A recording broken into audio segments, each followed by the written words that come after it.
Impossible d'emprunter l'axe d'Alo à Séguéla sans les apercevoir.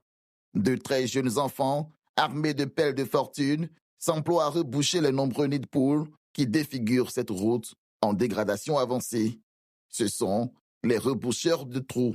Chaque jour, du matin jusqu'au coucher du soleil, ils sont là, sous une chaleur accablante, les pieds dans la poussière, ils transportent sable et gravats, un travail exténuant devenu pour eux un moyen de survie. Je suis venu faire le travail pour aider mes parents. Bon, la journée, si on finit de travailler, bon, on gagne les 15 000. Mais ce quotidien se déroule en plein cœur du danger. Les véhicules passent à vive allure, surgissant parfois sans prévenir. Camions, cars, motos, tout circule et ces enfants travaillent littéralement au milieu du trafic. Pour certains usagers, ils ne sont que des jeunes mendiants profitant du mauvais état de la route. D'autres, sensibles à leur situation, leur tentent des packs d'eau, quelques pièces, parfois même un billet. D'autres personnes n'ont pas l'argent, bon.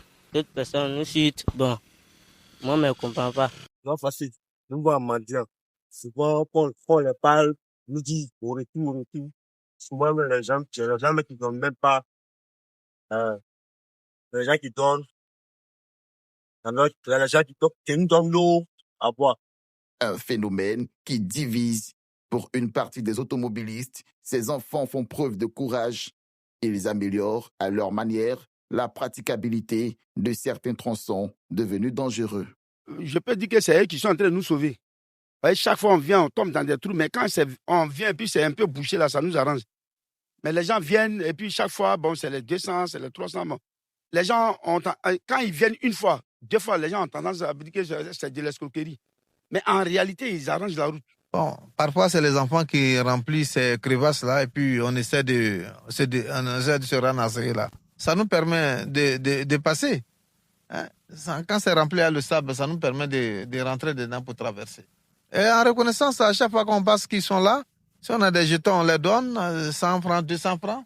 Ah, véritablement, on craint pour leur sécurité. Ben, comment nous allons faire? Hein? Bon, c'est du volontariat qu'ils sont en train de faire. Chaque jour, sous un soleil implacable et au milieu de véhicules qui frôlent leurs frêles silhouettes, ces enfants, reboucheurs de route, prennent des risques immenses. Ils le font pour aider leur famille, pour avoir de quoi manger, simplement pour survivre.